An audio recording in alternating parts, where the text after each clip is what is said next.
Listo, chicos y chicas, pues yo creo que ahora sí ya comenzamos con la clase. Buen día, tengan todos ustedes. Buen día y muy frío día. Hoy ha amanecido muy frío. Espero que se encuentren todos y cada uno de ustedes bien. Mm, Y vamos a comenzar. Ya revisé que ya la mayoría me ha estado mandando sus trabajos. En la semana estaré ya calificándolos para que ustedes puedan estarlos revisando. ¿Sale?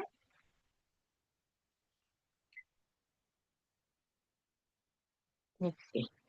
Entonces, ahora bien, voy a compartirles aquí está. La clase pasada, ¿sí se visualiza ya? Sí, ¿verdad? Ya, Sí, maestra. profesora, ya. Sí, ya Te se ve. agradezco, Gracias. les agradezco. Pues bueno, vamos a hablar un poquito, ya les hablaba un poquito de lo que era la epistemología, la importancia que tiene no solo en la educación, sino en todos los ámbitos, en todas las materias, en todas las licenciaturas, la importancia de generar el conocimiento justamente a partir de la epistemología de lo que sé, de lo que no sé, de lo que es real, de lo que no es real, de lo que puedo distinguir, de lo que puedo aprender, etcétera, etcétera, ¿no? Poco a poco iremos disipando las dudas que vayan teniendo a propósito de la epistemología ligada justamente a la educación. ¿Sale? Y entonces, ¿alguien que me ayude a leer esta diapositiva, por favor? Quien sea, quien sea. Sí, Nancy, adelante, mi epistemología. vida. Buen Gracias. día. Buenos días, epistemología y educación. La epistemología es la disciplina filosófica que examina la naturaleza, el origen y la validez del conocimiento científico, diferenciándolo de otras formas de saber como la doxa, opinión o creencia sin fundamento. Su estudio es fundamental en la educación universitaria para fomentar el pensamiento crítico y la construcción rigurosa del conocimiento. Muchas gracias, mi vida. En esencia, nos dicen que la epistemología, pues bueno, tiene su raíz filosófica, como casi todas las materias, como casi todas las raíces de la antigua Grecia. Recordemos que la cuna de la civilización, ¿no? Es la antigua Grecia. ¿Y por qué dicen que es muy importante a nivel de la licenciatura empezar ya a generar un conocimiento?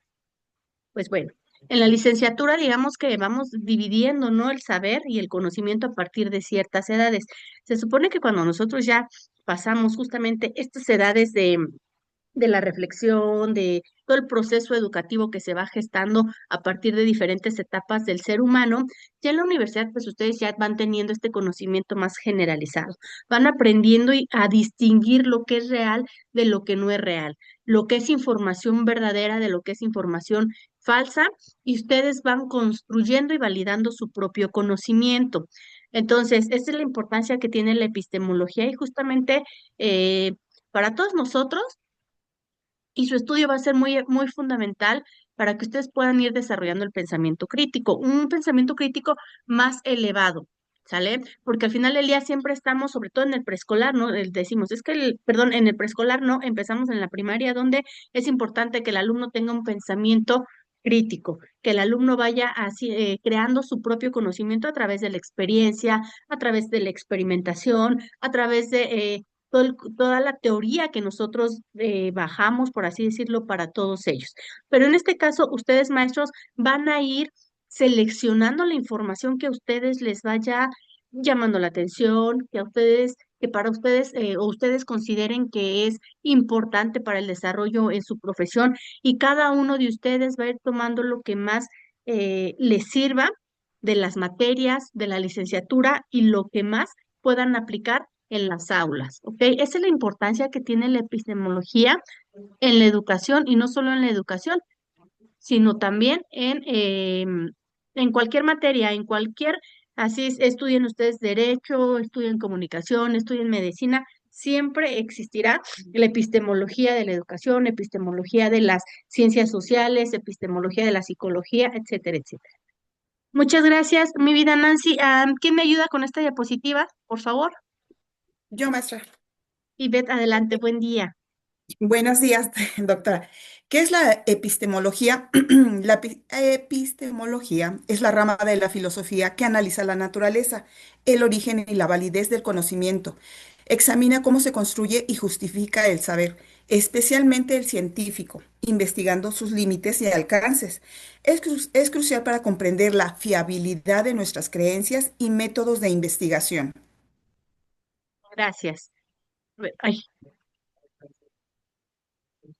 ay, es que me moví, perdón. Ya, pues efectivamente, ya lo que les decía, es importante nada más saber, no sé si vayan ustedes tomando apuntes ahí en una libretita, en Word o en un blog, no sé cómo ustedes trabajen, es importante, ¿no? Recordar que de entrada, pues la epistemología es una rama de la filosofía, ¿no? Que la filosofía también es muy amplio en su estudio, es muy amplio en su entendimiento, ¿no? Y justamente la filosofía parte de bueno, ¿quiénes somos? ¿A partir de qué somos? De lo que pensamos, de lo que sabemos, del conocimiento que vamos generando y de ahí justamente de esta pequeñita ramita que nos deja asomar un poquito la filosofía, de ahí desprende la epistemología. Es decir, la epistemología tiene como objetivo examinar cómo se construye y justifica el saber. Bueno, ¿a partir de qué sabes? ¿No? ¿Cómo llegaste a la construcción de este conocimiento? ¿Cómo llegaste a saber que 2 más 2 es 4 y no 5, por ejemplo, ¿no? En aspectos muy básicos, muy elementales, ¿no? Y obviamente se van volviendo complejos a la medida en que vamos avanzando en el nivel educativo, ¿no? A partir de que estás generando tú este conocimiento a través de la experimentación, ¿no? Por ejemplo, los inventos de las vacunas, ¿no? ¿Cómo llegaron a ese conocimiento, por ejemplo, el de la rueda, y el de todos estos avances tecnológicos, científicos que hemos tenido, ¿cómo se llega a este conocimiento? A través del estudio, a través de la experimentación, a partir de la propia experiencia, ¿no? Perdón, a partir de que estamos aprendiendo y así, lo mismo es como están aprendiendo mis alumnos, o bien identificar el conocimiento que deben de tener mis alumnos en esta etapa y por qué no lo están teniendo o no lo están mostrando de esta forma. ¿Hay algún problema? ¿Hay algún tipo de necesidad educativa especial? ¿A partir de qué puedo yo como docente decir que el alumno sí está aprendiendo o no está aprendiendo? ¿Sí está generando el conocimiento que necesita o no lo está generando? ¿O lo está generando a partir de sus características propias? ¿No? Que a lo mejor yo digo, es que yo necesito que el alumno aprenda cuáles son los colores primarios, ¿no? Y entonces lo pongo a trabajar con los colores, lo pongo a trabajar con, con cierto tipo de pinturas que le permiten a él no solo no solo aprender, sino experimentar ya con este tipo de pinturas, y si las mezclo, bueno, ¿qué pasa? Por ejemplo, ¿no? Em, y hay que también revisar cuál es el alcance del conocimiento y cuáles son sus límites. Yo por más que quiera que mi alumno de, de primaria entienda, ¿no? Lo que es la epistemología, lo que es la filosofía, no está en edad cognitiva de aprender la filosofía, no está en edad de aprender la epistemología, estos temas que a lo mejor yo quisiera que dominara, no están, digamos, en posición cognitiva de aprenderlo, ¿no? En ese sentido, hablamos de que tiene sus límites y ciertos alcances, ¿sale? Tiene también mucho que ver cómo aprendemos los seres humanos, tiene mucho que ver también con nuestro contexto familiar, nuestro contexto en el sentido de las creencias, en lo que yo creo. No, muy difícilmente podemos convencer a una persona de lo que sea si él tiene otro tipo de creencias. Les decía, no me acuerdo si les decía la clase pasada, ¿no? Lo difícil que nos es muchas veces entrar en el tema, por ejemplo, de el Día de Muertos, cuando muchos de mis alumnos no lo quieren trabajar por estas cuestiones dogmáticas religiosas, donde me dicen, es que mi religión no me lo permite. Y entonces perdón, vemos un poquito ahí coartado el conocimiento, porque aunque yo sé que eso no es de religión, ¿no? El alumno inmediatamente lo relaciona con la religión. Hay que tener mucho cuidado en esto, maestros, justamente, ¿no? Porque se empieza el debate, ¿se debe o no se debe de enseñar? ¿No? ¿Se debe o no se debe de aplicar? Y como esa, muchas otras circunstancias que obviamente van generando dentro del aula. Es importante saber la epistemología, sí, maestros, pero también cómo aplicar el conocimiento dentro del aula para que mi alumno pueda crear a su vez su propio conocimiento del tema que en este momento le estoy impartiendo. ¿Hasta aquí alguna duda? ¿Preguntas? Bueno, tanto como pregunta, no, doctora, pero sí lo que comenta acerca de las creencias, ¿no? Lo vemos muy, bueno, por lo menos yo lo he visto marcado en cuestión de mis sobrinos, los niños pequeños, lo que comenta, ¿no? Aquí en México se está solicitando, se está pidiendo a los padres que involucren más a los niños en lo que son las costumbres, ¿no? De aquí de México. Mencionaba usted acerca del Día de Muertos. Pues obviamente piden a las Catrinas o vestidos a los niños de Catrín.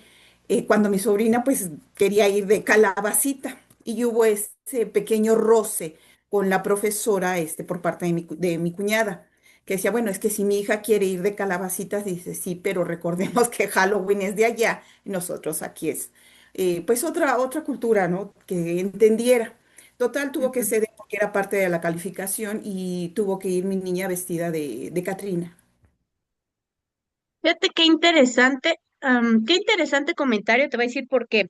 Porque para evitar justamente este tipo de roces también hay algo que se llama interculturalidad y habría que, a lo mejor eso lo podemos abarcar desde la parte de inglés y decir, bueno, mira, el Día de Muertos se festeja aquí en México, pero también hay tradiciones interculturales a partir de la globalización que llegan a permear la cultura no solo en México, ¿no? Sino en todo el mundo y a lo mejor ahí si hubiera existe, lo que te decía como docentes, hay que poner mucha atención en este tipo de situaciones, que a lo mejor la maestra pudo haber sido un poquito flexible y decir, bueno, a ver, lo trabajo con la maestra de inglés también, y pudimos haber hecho una diferenciación de culturas. Mira, en México se celebra esto por esto y por esto, pero también en Estados Unidos se celebra esto por esto y por esto, y ha llegado, ¿no? Y permeó esta costumbre aquí en México porque tú ves en la calle cuántos niños no salen a pedir su calaverita vestidos de lo que quieran, ¿no? Entonces, lo que te decía, ¿cómo estamos manejando el conocimiento? La maestra, ahí más allá de poder ampliar el conocimiento, en este caso con tu sobrina, lo limitó a que nada más en México y solo es la tradición y entonces eso también, maestros, hay que tener mucho ojo. Limitamos a nuestros propios alumnos y entonces, ¿dónde está la integración? ¿Dónde está la igualdad? ¿Dónde está, no? Esta parte de donde también le aperturamos al alumno el poder conocer más allá de. Sí, es importante que conozcan su historia, su tradición, su cultura, pero también es importante que conozcan la cultura de otros países. Eso nos va a hacer aprender, sí, de otras culturas, pero también nos va a hacer el conocimiento más amplio. Entonces, yo creo que ahí sí estuvo muy mal manejado este tema y se pudieron haber hecho muchas cosas y se pudo haber dialogado que a lo mejor que la pequeñita se hubiera ido de Catrina en un momento y al día siguiente o que hicieran dos eventos, ¿no? Interculturales. Hoy es Día de Muertos, ¿no? Y mañana va a ser con la Miss de inglés, el Halloween, por ejemplo. Entonces, ojo maestros, son detallitos que a lo mejor nosotros decimos, no pasa nada, ¿no? Por supuesto que pasa y atañen directamente a nuestros pequeñitos, porque los pequeños, no quiero saber ni cómo estuvo tu sobrina, ¿no? Porque también acuérdense que hay que cuidar mucho este cuidado emocional en nuestros alumnos. Entonces, y cada vez más se van desprendiendo otras cosas. Antes no lo manejábamos. No sé si ustedes recuerdan cuando iban a la primaria, ¿no? ¿Qué Halloween? Y te vas a ir como dice el maestro, ¿no? No había esta apertura emocional donde el alumno se pudiera a lo mejor expresar de qué es lo que quiere, hacia dónde quiere ir, y ahorita ya como se está dando esta apertura en las escuelas, yo creo que ha ayudado a muchos alumnos, fíjense, a poder comprender otras culturas, y me atrevo a decir que hay muchos alumnos que eh, obviamente no les interesa esta parte. Y a partir de ello se han interesado más en aprender, por ejemplo, el inglés, ¿no? Y hay otras culturas que nos están permeando actualmente. Ahorita Corea está muy fuerte aquí en México y me atrevo a decir que en el mundo esta cultura ha permeado completamente los animes, antes ya no, los Ah, ya. cantantes, ¿no? Que han estado llegando y está mal el hecho de que tú como docente no te involucres también en el mundo de tus alumnos, ¿no? Entonces yo les decía, cuando nos convertimos en maestros, nos convertimos efectivamente en todólogos y estamos a la moda y no sabemos, pero el alumno me va guiando. Y ya vio la película Miss, ¿no? Y ya justamente en Halloween, ¿no? Todo el mundo ya está vestida de las K-pop ¿no? Y yo de repente digo, bueno, ¿qué es un K-pop? ¿De qué me estás hablando? ¿No? Y me tuve que ir permeando un poquito de esta cultura que también es importante para mis alumnos. Si yo conozco a mis alumnos, conozco las características, a lo mejor puedo elaborar estrategias didácticas del tema que a ellos les interese para que les pueda interesar un poquito más, ¿no?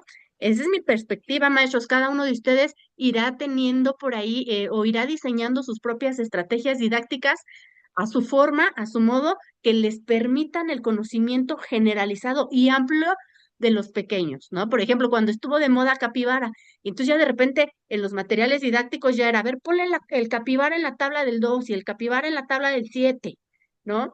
Y a ver qué pasa si me robo un capibara y tenía 6. Y todos los alumnos, ay, sí, los capibaras, maestra. Usted sabía que los capibaras, y te empiezan a hablar del tema porque ellos lo que les interesa de verdad que lo buscan y lo hacen. Entonces, qué mejor que vayan creando su propio conocimiento con algo que sea de interés para ellos. Entonces, no hay que perder el hilo de esto, maestros, porque luego nada más estamos, ¿no? Repitiendo, nos vamos a la escuela tradicionalista, el repetir, el repetir, el repetir los mismos modelos y las tablas así todas secas y a ver, haz que se las aprenda, ¿no? Ya no, ¿por qué? Porque vuelvo a repetir, cambia la sociedad constantemente, también así va cambiando la educación y nuestros alumnos. Ya no son los mismos pequeñitos de antes. Estas generaciones que crecieron con una tablet, que crecieron con el uso de celular, con el uso de inteligencia artificial, pues tenemos nosotros que estar a la vanguardia y seguir aprendiendo para identificar en el momento que el alumno entrega un trabajo con ayuda de la inteligencia artificial, ¿no? Antes me acuerdo que era copio, pego, imprimo, ya no, ahora ya se lo piden a ChatGPT o a cualquier tipo de inteligencia artificial y te lo desglosa. Y está bien, pero que utilicen este tipo de herramientas, pero también hay que ver cómo nosotros los vamos a ir emparejando para que ellos también aprendan y que no se acostumbren a que todo lo haga una computadora. Entonces, y a veces hasta saben más que nosotros en computación, ¿no? Estos pequeñitos, y ya le decimos, a ver aquí conéctame, o a ver aquí el cañón, y préndele, y cómo le hago. Ellos tienen mayor conocimiento, ¿no? Rumbo en este sentido, por eso estamos viendo la epistemología. Bueno, ¿qué sabemos a partir de lo que sabemos y qué me hace falta aprender para mejorar en mi profesión, que es el de ser maestro, el de ser docente, el de ser guiador de mi alumno? ¿Cómo voy a planificar y estructurar una clase para que mi alumno no me gane, para que mi alumno me pueda entender y a partir de lo que a él le gusta o de su propio contexto puede ir aprendiendo? ¿Sale? Ahora bien, vamos a ver los marcos epistemológicos que sí ya veíamos un poquito, ¿no? En el video de la clase pasada a propósito del racionalismo y del empirismo. ¿Alguien que me ayude a leer esta, por favor? Llames. Adelante, Marcos, Brenda, por favor. gracias. Marcos epistemológicos. Racionalismo. Enfatiza la razón como fuente principal del conocimiento. René Descartes, con su método de duda sistemática, es un exponente clave buscando verdades universales e innatas. ¿También el de al lado o nada más ese? Empirismo. Sostiene que el conocimiento proviene de la experiencia sensorial. John Locke, con su concepto de la tabula rasa, mente como pizarra en blanco, ilustra esta postura. Gracias. Y volvemos justamente a los inicios, ¿no? De la filosofía pura. Fíjense lo que decía René Descartes, ¿no? ¿Se acuerdan ustedes de la frase de René Descartes, la frase emblemática que todavía la seguimos aplicando, muchas veces sin entenderla, pero la seguimos aplicando? ¿Cuál es la frase famosa de René Descartes? ¿Alguien sabe? Es la de pienso, luego existo. Muy bien. Pienso, luego existo. Para René Descartes no existía el ser humano concebido como ser humano si no era una persona pensante, porque a partir de que iba, a partir de que iba, digamos, vivir, si no era a partir del racionalismo. Para René Descartes no existía una persona que no fuera capaz de razonar y entender el mundo exterior, el mundo que lo rodeaba. Si pienso, genero conocimiento. Si genero conocimiento, genero algo importante en la sociedad, llámese en matemáticas, en astrología, medicina. Y si genero algo importante para la sociedad, puedo, entonces ahora sí puedo decir que existo, porque estoy haciendo algo que está movilizando al mundo. René Descartes no concebía una persona que no fuera capaz de pensar. Si pienso, entonces puedo decir que existo. Si no soy capaz de hilar un pensamiento racional, no tiene sentido el que esté existiendo, ¿me entienden? Es una situación por ahí filosófica muy complicada a veces de entender y a la vez muy fácil, ¿no? En esta frase tan breve que realiza y donde René Descartes nos dice que la parte más importante del conocimiento se da a partir de que yo razono un concepto, una idea, un objeto. Lo puedo racionalizar, lo puedo pensar y ver de qué forma me va a ayudar. Si yo, por ejemplo, vi un círculo, a ver, este círculo, ¿para qué me sirve? ¿Por qué está ahí el círculo? Ah, mira, puedo hacer, ¿no? Cargo, ya vi a una persona y en ese momento pasa una persona que está cargando, muchas cosas muy pesadas y dice, ¿cómo haré para que esta rueda pueda ser funcional? Y empieza él a rebobinar y empieza a decir, bueno, ¿para qué sirven las cosas? Una serie de razonamientos complejos que va haciendo René Descartes y para René Descartes el conocimiento se da a partir de que puedo razonar, a partir de que puedo pensar. Y en el caso, por ejemplo, de John Locke nos dice, y está, ¿no? Y no quita el dedo del renglón donde nos dice que el conocimiento no viene de la racionalidad, que el conocimiento viene de la experiencia que voy adquiriendo a través de la vida, ¿no? Es como si tuviéramos, él nos dice como si tuviéramos un pizarrón en blanco cuando nacemos y entonces a partir de la experiencia que vamos adquiriendo desde pequeños es como vamos nosotros construyendo el conocimiento, ¿sale? ¿Quién tiene la razón? Al final del día, si lo pensamos, bueno, a ver, ustedes díganme, ¿quién creen que tenga la razón?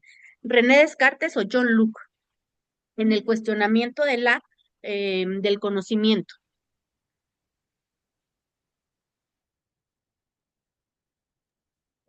Yo pienso que es una combinación de ambas teorías y pues yo, bueno, basado en la tarea me iría más por el constructivismo, que es a final de cuentas una combinación de ambas, en donde si tú no sabes algo, por ejemplo, si tú no sabes comer con una cuchara, lo vas a agarrar con las manos y estás cumpliendo con la necesidad que es comer.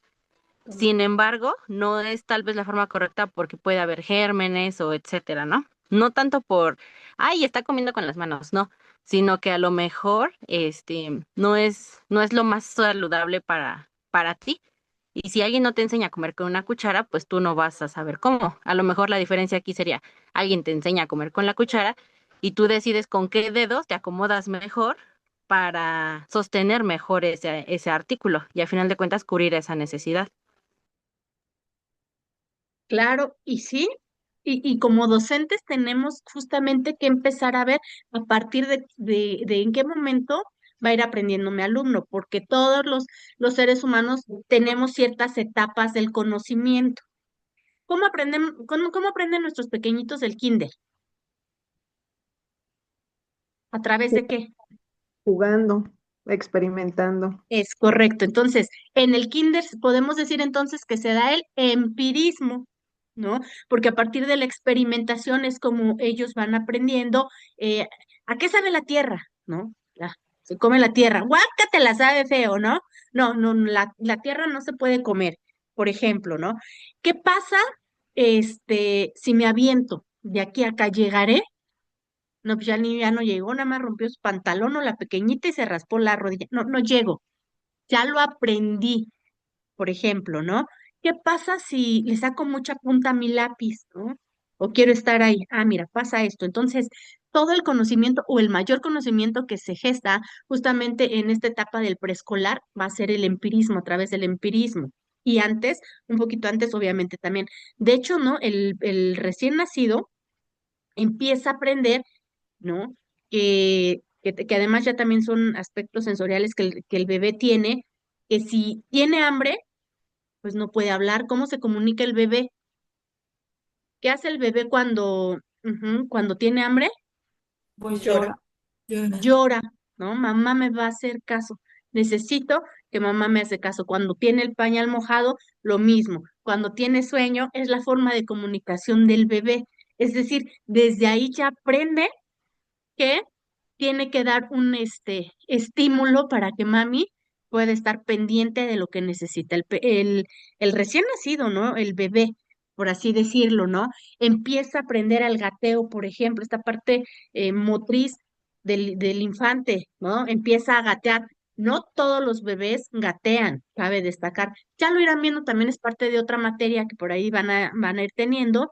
No todos los bebés gatean y eso no implica que el bebé no vaya, ¿no? De repente, no las creencias, lo que les decía, el conocimiento también tiene que ver con las creencias, ¿no?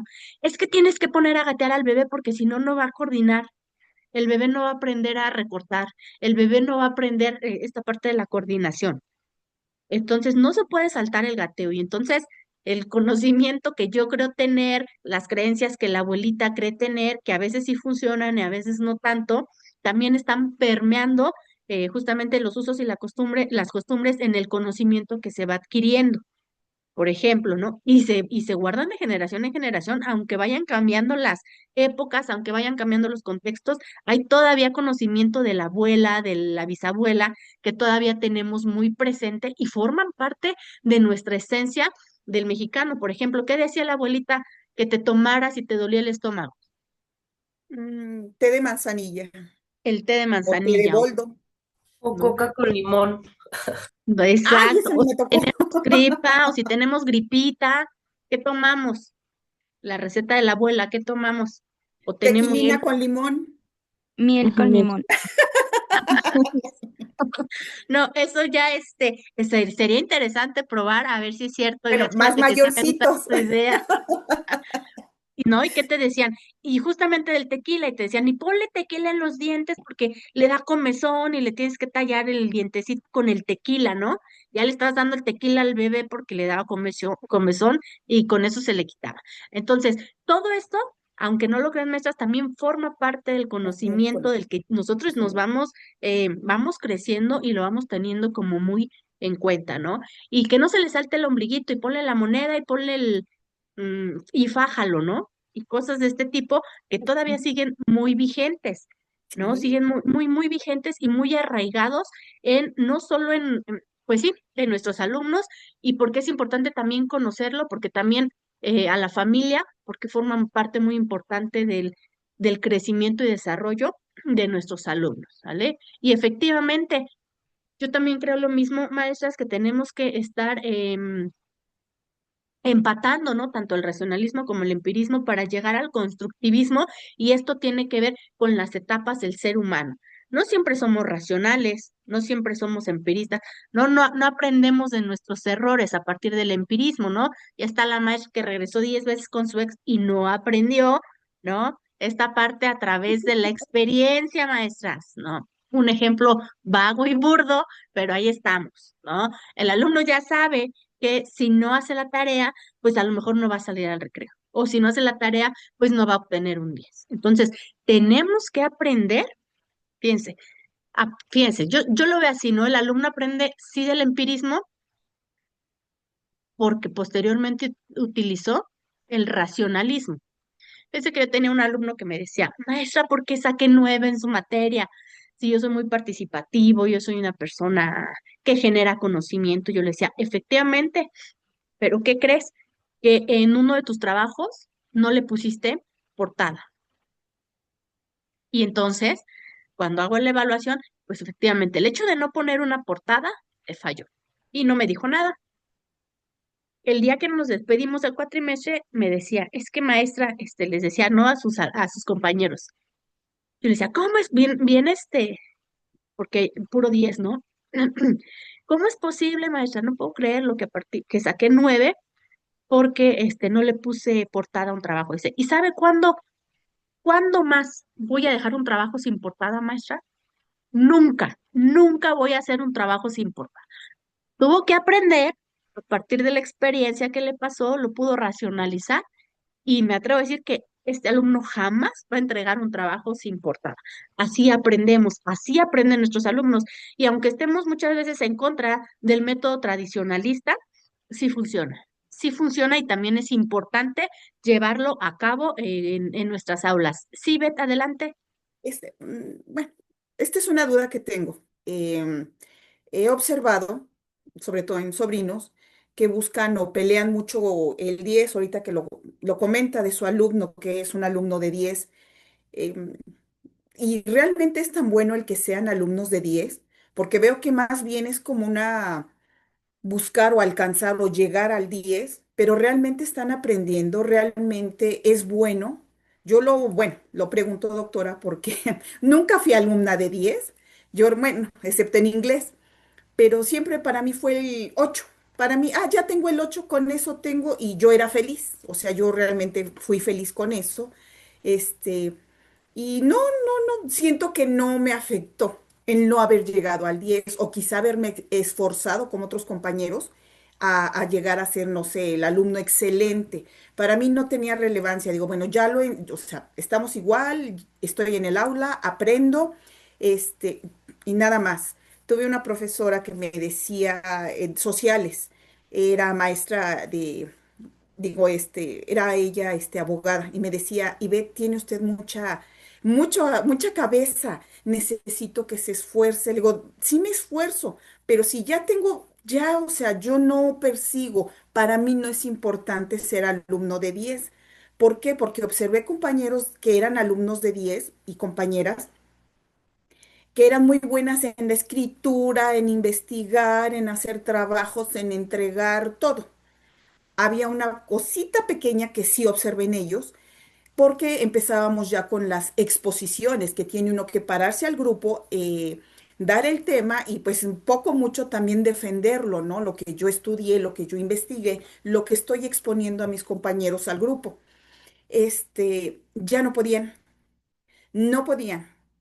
De hecho, hubo una compañerita que la pusieron al frente y ¡pum! Se desmayó. Y yo decía, bueno, ¿para qué tanto el 10? ¿Para qué tanto pelearlo? Si realmente, o sea, realmente va a ser muy bueno para mi vida, ¿cómo sería?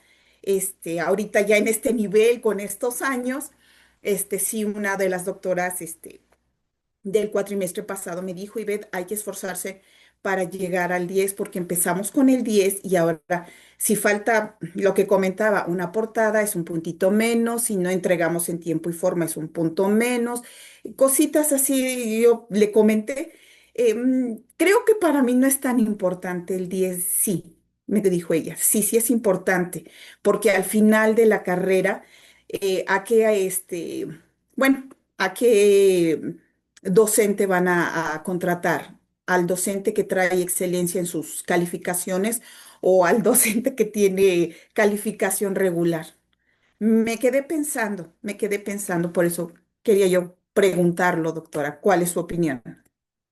Pues mira, definitivamente yo no creo que un número defina qué estudiantes tengo al frente, pero sí define mucho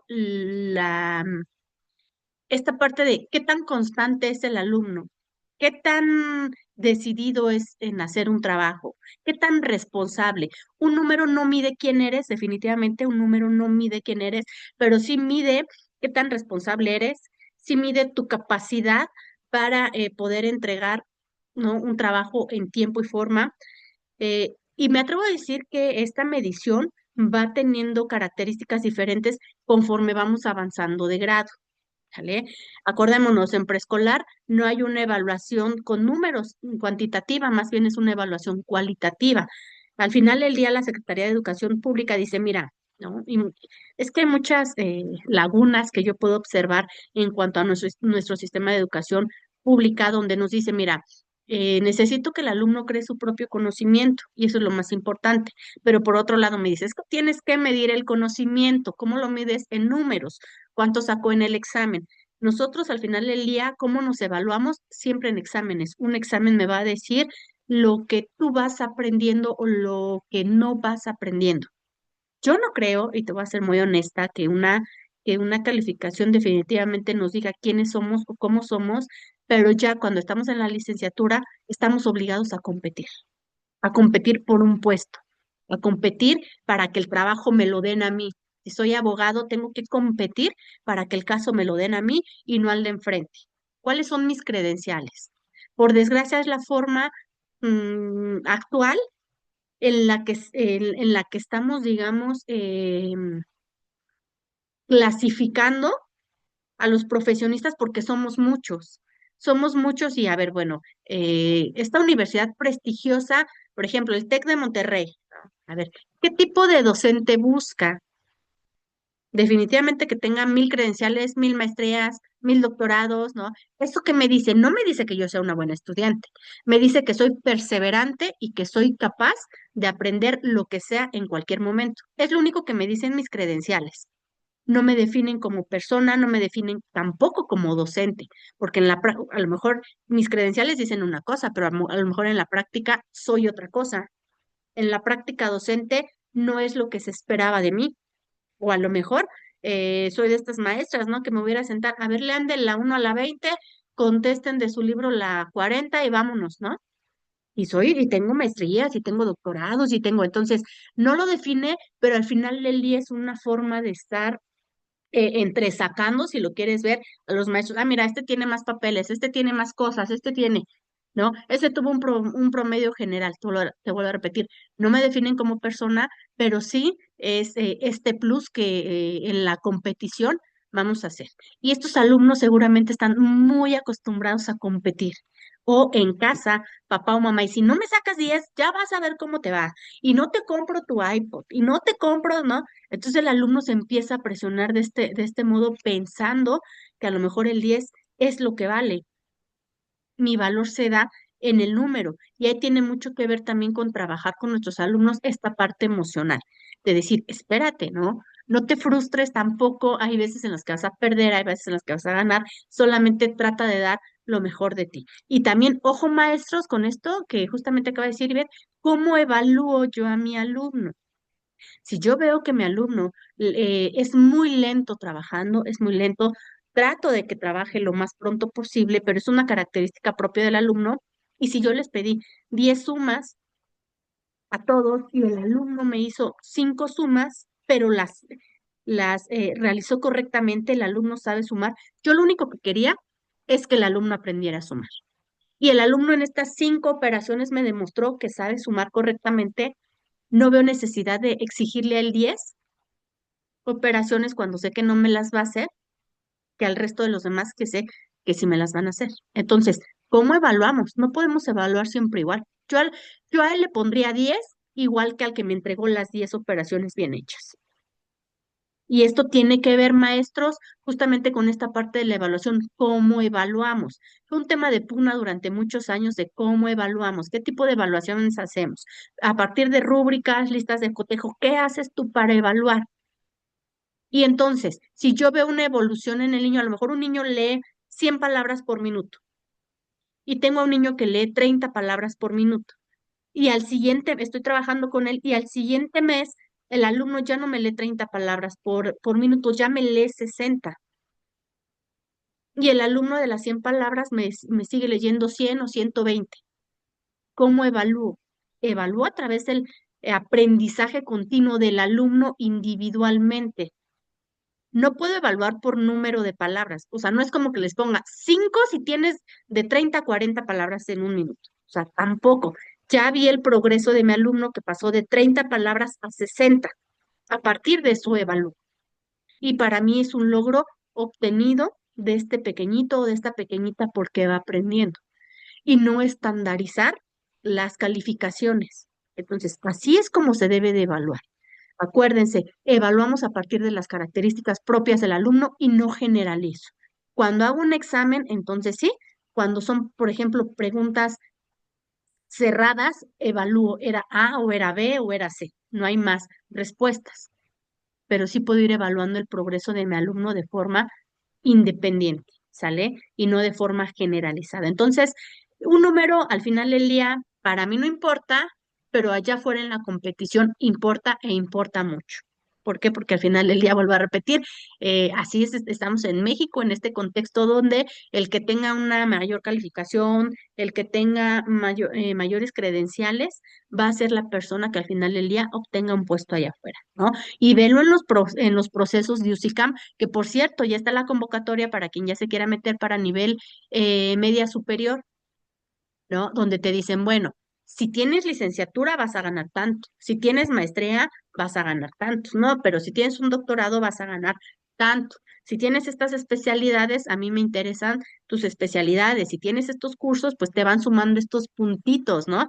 En USICAM, para que no sepa qué es USICAM, es el programa de maestros donde te hacen un examen y si pasas los diferentes filtros que tienen, te dan una plaza como docente, ¿no? Entonces, porque al final del día siempre es una competición para algo, ¿sale? Chicos y Gracias. chicas, ¿hasta aquí alguna duda, alguna pregunta, alguien más? Espero que haya sido un poquito clara, Sí, gracias, doctora. ¿sí? ¿Alguien alguna duda, alguna pregunta? No, todo bien. ¿Todo ¿Todo bien? bien? Está todo bien. Ok.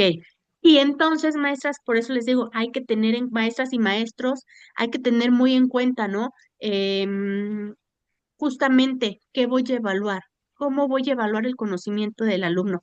No los puedo evaluar igual, ¿no? Y todos tienen su proceso. Por ejemplo, alguien me decía, es que yo me voy a preescolar. Ay, qué bonito, ¿no? La parte más padre, pero ¿cómo la vas a evaluar? Pues es cualitativa, ¿no? ¿Qué cualidades ha adquirido? ¿Ya sabe recortar?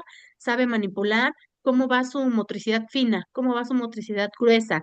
¿Qué tipo de actitudes notas en el niño o en la niña, por ejemplo? Y es así como vamos a ir evaluando, no se evalúa igual ni de la misma manera y sobre todo si es cualitativa. ¿Ya sabe contar del 1 al 10? Ya, pero identifica los números en el cuaderno, identifica la grafía del número. Ah, no, todavía no la identifica. Ah, muy bien, ¿no? Y son procesos que vamos adquiriendo. Yo les decía, son muchos procesos que tienen que ir a su tiempo, ¿no? Según tanto Eric Erickson como Jean Piaget, como Montessori nos decían que el preescolar es para aprender a partir de la experiencia. Y entonces, no podemos obligar al alumno que salga del kinder leyendo. ¿Se acuerdan que les había comentado en alguna Ujú. ocasión? No lo podemos obligar a que lea. Pero ¿qué pasa justamente con esta parte de la competitividad? No, mira, sobre todo en las escuelas particulares. Yo te Sí, aseguro que saco a tu pequeño leyendo del kinder, ¿no? Y ahí vamos todas las mamás a meterlo al kinder porque ahí sí aprenden a leer, porque no sabemos qué es un proceso. Y entonces el niño sale sin saber leer ni escribir, ¿no? Y la mamá toda frustrada, porque ni el niño, o a veces me los llegan a frustrar también, sí. la mamá toda frustrada de que no sabe leer. Y entonces llegan a primaria y la maestra frustrada porque el niño llega sin saber leer y escribir. Digo, la maestra que no sabe los procesos educativos del infante, porque la maestra que sí está consciente de lo que puede hacer o no el infante, dice, es completamente normal, porque en la primaria es donde deben de aprender a leer y escribir por su proceso cognitivo natural del ser humano, pero muchas veces lo forzamos. Y ya Mm. sale el pequeñito leyendo y escribiendo, entonces llega a la primaria y ya se aburre porque la mitad de los niños sabe leer y escribir y la otra mitad no, y la maestra ya está vuelta loca porque no sabe qué actividad poner y está regularizando a unos y los otros, bueno, a ver qué los pongo a hacer. Entonces, maestras, estas cositas que parece ser no tienen sentido y me dices, maestra, pero si yo no voy para preescolar, tiene mucho que ver en el desarrollo de nuestros alumnos para que yo pueda entender un poco el contexto de lo que están viviendo mis pequeños. A lo mejor yo no soy Sí. especialista, pero sí los autores, vuelvo a repetir, como Eric Erickson, que tiene la tablita del desarrollo humano, donde nos dice Ok. qué es lo que sí debe de hacer el pequeñito de los 0 a los 2 meses, de los 5 a los 8 meses, y nos va desarrollando una tablita donde nos dice qué sí debe de hacer el alumno y qué no debe hacer. Y como esas tablitas, hay muchas de personas que sí se dedicaron a estudiar el comportamiento humano desde que son bebés y que nos pueden ampliar un poquito el panorama. Y es importante, maestras, tener ese conocimiento epistemológico del Sí. crecimiento del ser humano, ¿no? Hay que Sí. contextualizar. Yo no entiendo al infante porque no pienso como en el infante, como el infante, porque mi etapa infante ya pasó. Entonces, yo no pienso ni actúo como él, ¿no? Y luego muchas veces, no juegues, no grites, no te pares. Oye, maestra, espérame, están justamente en este proceso. El Ya que si el proceso. estudiante es de secundaria, de prepa, ahora sí, no, espérame tantito, ¿no? Así no va la cosa. Entonces, hay que ver qué sí se da y en qué etapa, porque también viene otra etapa muy compleja de la adolescencia, que no les quiero ni contar los que han sido maestros de secundaria no saben lo complicado que es, y sobre todo porque los Sí. contextos y las familias van cambiando, donde papá o mamá, mi pequeño querubín, no, es que está en un proceso todavía de aprendizaje No es que no, donde ya todo le queremos facilitar al pequeño o a la pequeña adolescente y no los dejamos crecer. Sí, Ahí Jessy, es eso. adelante. Y bueno, yo al menos considero que sí es muy importante la parte de saber, porque, bueno, por ejemplo, yo soy docente de bachillerato, llevo ya 12 años ejerciendo en la parte de bachillerato, entonces en esta parte lo he visto mucho en la actualidad con las generaciones que van entrando, ¿no? Como la parte tan sencilla a lo mejor de saber leer, la parte de la escritura, ahorita me he visto con bastantes situaciones porque justamente creo que ellos mismos lo han dicho, ¿no? Mis, es que yo nunca hacía planas para mejorar mi letra, ¿no? O nunca me exigían esa Oh, parte de lectura.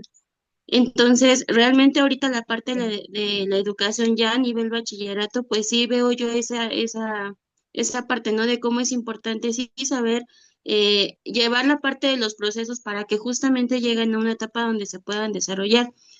Yo peleo mucho a lo mejor con la parte del orden de los cuadernos, ¿no? O sea, algo tan sencillo que a lo mejor desde un kinder, primaria, secundaria, tuvieron que saber llevar en orden, como ahorita a un nivel ya casi profesionalista todavía se batalla mucho con esta parte del orden. Entonces sí considero que es muy importante la parte de las etapas de la educación y el acompañamiento en esta parte con los padres de familia, porque yo se los mencionaba, ¿no? A esta altura, ¿cómo mando yo a llamar a tu papá para decirle que no tienes buena letra, que no tienes buena lectura, que no tienes un buen orden en el cuaderno, cuando fueron etapas que tuviste que haber desarrollado desde a lo mejor un inicio de tu educación?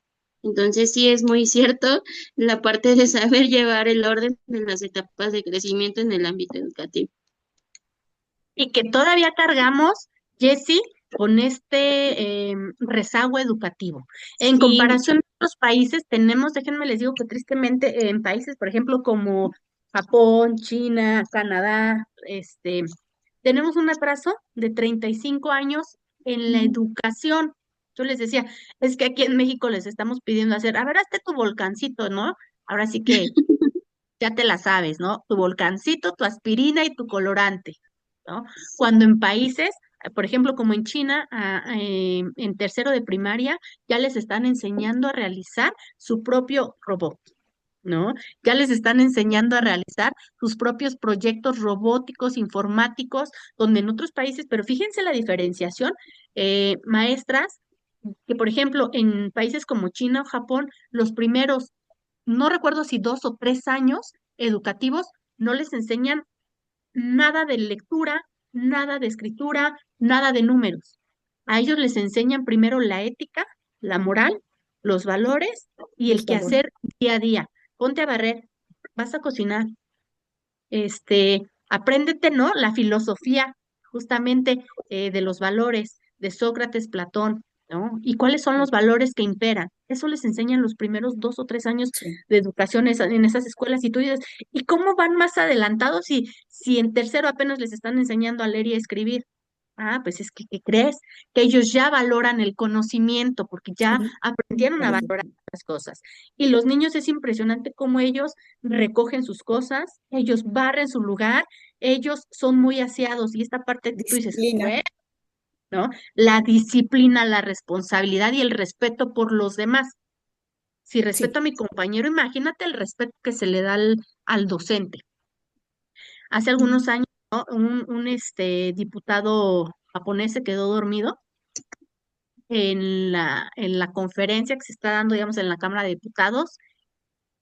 Y ahora sí, ¿no? Que lo manden a la horca. Y efectivamente, lo mandaron a la horca, porque no puede ser que un diputado esté durmiendo. Y entonces eso me da mucho, a lo mejor sí son muy radicales, ¿no?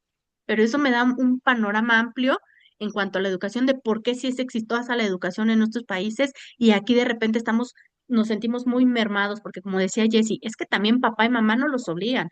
Y luego se nos vino el COVID, y tómala, no hay que estar a través de una pantalla y no sabemos ni prender una computadora y la mamá atrás de la pantalla. A ver, la maestra, ¿cuánto es Juanito? 2 más 2. Y la mamá, cuatro, cuatro, ¿no? Le dibuja la manita, ¿no?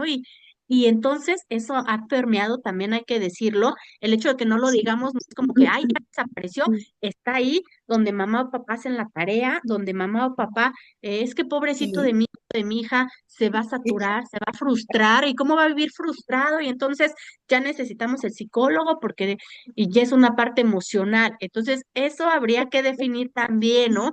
¿Qué tanto me ayuda como docente o qué tanto me está dando el también como docente?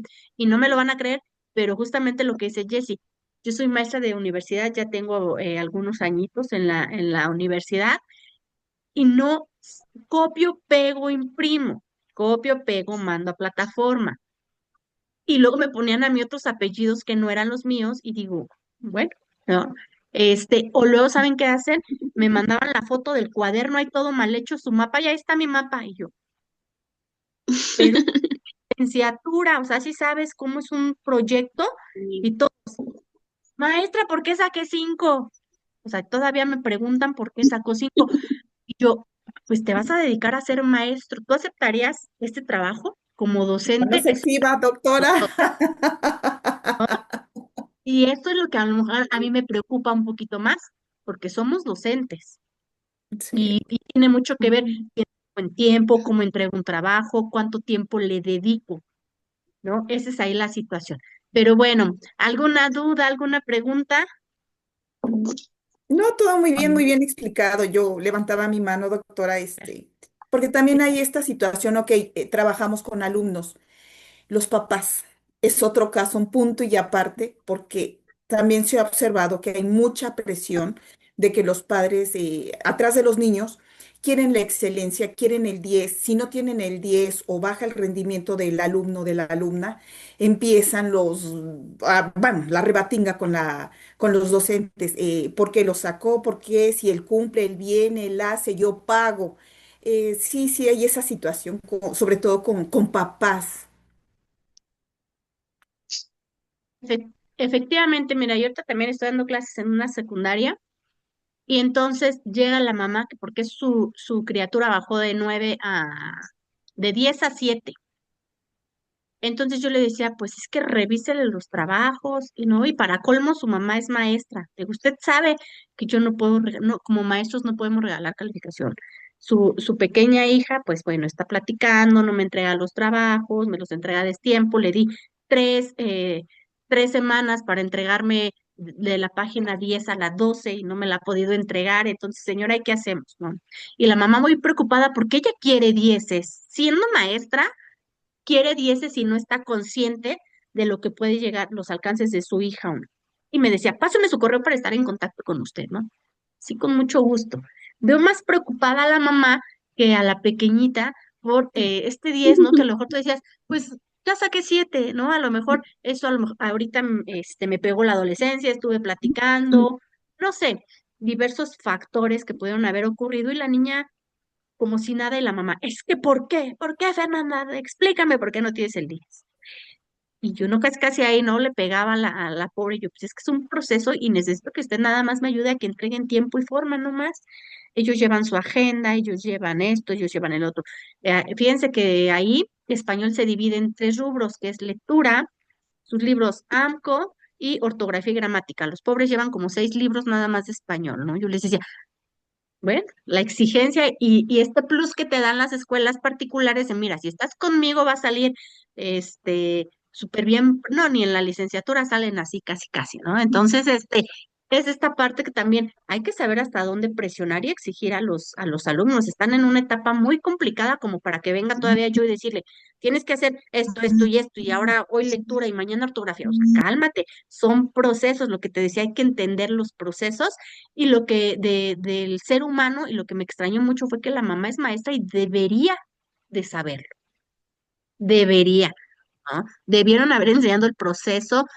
Hay psicología del infante, psicología del adolescente y psicología del adulto, que ustedes seguramente por ahí van a tener una materia, si no es que ya la tuvieron, donde nos dicen cuáles son las características propias del ser humano para saber yo en qué punto pararme y hasta dónde puedo exigirle al alumno y lo que sí puedo enseñarle y lo que no puedo enseñarle a partir de su proceso cognitivo. Chicas, pues ya, y chicos, ya se terminó la clase, pero no sean malitos, ayúdenme a prender su cámara para la evidencia del día de hoy, por favor. Ya me salgo, doctor, ya me salgo. Ya ven, ya llegaron y nosotros aquí en el chisme educativo. Oigan, ¿listos? Ok, pues les agradezco mucho la participación del día de hoy y que el que hayan estado aquí conmigo. Que tengan un excelente fin de semana. Cuídense mucho. Igualmente, doctora, chao.